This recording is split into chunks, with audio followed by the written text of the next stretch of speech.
जो घरे नारी मान को सम्मान दिया जाए से घरे देवता माने जन्म नियंती जत्री तास्तु न पूज्यन्ते जो घरे नारी मान को सम्मान करा जाए सर्वा तत्रा फला क्रिया सबु क्रिया से विफल हुए कौन बुझन तो आया आ गोटे कथा मन पकई माँ मान लक्ष्मी को ये मंदिर रू काढ़ला बिचरा जगन्नाथ अवस्था जहाँ बुझ जगन्नाथ बलभद्र आया केड़े बड़ लोक आज्ञा निआ जलानी बाली तातिलानी सी कौन खई उड़ीगला जी की अवस्था आज्ञा पड़ुच देखुन तो कौन है आज्ञा नारी मान को अत्याचार कला भाया सेटा भल मानुची आमको आज्ञा तापर शेष जगन्नाथ बुली बुली क्या घरे खाइले जगन्नाथ बलभद्र बुली बुली क्या घरे खाइले आज्ञा आज्ञा लक्ष्मी घरे से लक्ष्मी घर ना श्रिया चंडाणी घर ताले जगन्नाथ बलभद्र क्या घरे खाइले आज्ञा चंडाल घरे आमे तो जगन्नाथ भक्त ना जगन्नाथ शत्रु मु पचारे बसी लोक जो मैंने मार्गशीर मास ओषा करती जो मैंने लक्ष्मी व्रत करती जाति प्रथा आप रखी था जगन्नाथ भक्त ना जगन्नाथ शत्रु वर्तमान पर्यंत हरिजन को मुठे देवी ना मो घरे छुआई देवी ना कहते मत जगन्नाथ भक्त तो जगन्नाथ करेंगे आमे करूँ ना क्या आम ताठर बड़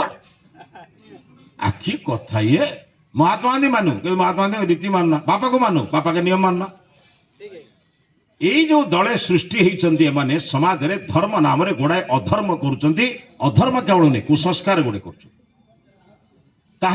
कृष्ण बुझेला किसी बुझेले गोटे कथा बुझे अर्जुन निजर बोली तू बुझिन ये शरीर पा निजर नुहे शरीर न समम नाशम अन्नम सर्वधि गच्छति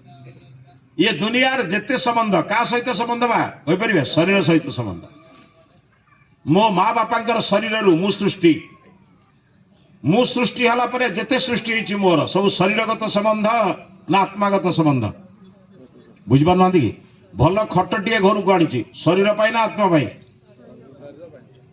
कौन आत्मा से शुभ आत्मा तो शुए नहीं कि बसेनी मो कथा बुझुन तो भल घर खंडे कर लोकर बर्तमान गोटे बड़ कम जानी ना परिचय कौन जानते ना घरटार परिचय घर आउ तो किसी परिचय नहीं से कौटा कहे घर देखे कौन बुझे ना सेटा घरटा शरीर सहित संपर्क ना आत्मा सहित संपर्क माँ खट पलंक जहाँ कर टंका पैसा कर खाया पीवा कर रोषे कर वस्त्र पिंधुंट जहाँ किसी कर शरीरगत संपर्क ना आत्मार संपर्क अरे शरीर जिते जोईरे चितारे जलिब ये सब संबंध क्या अरे शरीरगत संबंध सहित आत्मार संपर्क कौन जी मो सहित जीवनी जीवन सारा ता पछरे पड़ी जी मो सहित जीव केबे ता संग करनी गीतार सही कथा अर्जुन कृष्ण कहले जोगेश्वर कृष्ण अर्जुन कहले अर्जुन ये आत्मा को तो केबे के काटे नहीं छिड़े नहीं नैनम छिंदन्ति शस्त्राणि नैनम दहति पावक न चैनम क्लेदयन्ति आपो न सो शयन्ति मारुत पवन उड़ी पारिबनी निया पड़ी पारिबनी जल बुड़ी पारिबनी बहुत कथा करिवो कहले मनुष्य वर्तमान बिना कारण जो धन पछरे पड़ी ज्ञान पछरे न पड़ी कौन बुझती गोड़ाए असत काम करी पैसा संग्रह करी किंतु सबू छाड़ी देकी जीवी आज सबुठार बड़ कथा हूँ जानते आज्ञा पैसा रोजगार करके आनी सारा आपण पुत्र कन्या कहे तमें बर्तमान जो अवस्था रही बिछड़ा बर्तमान झाड़ा परिश्रा कल तुम बर्तमान खट पलंग शुईले बड़ दुर्गंध हो तुम से सीमेंट रोधुआ घर को जाओ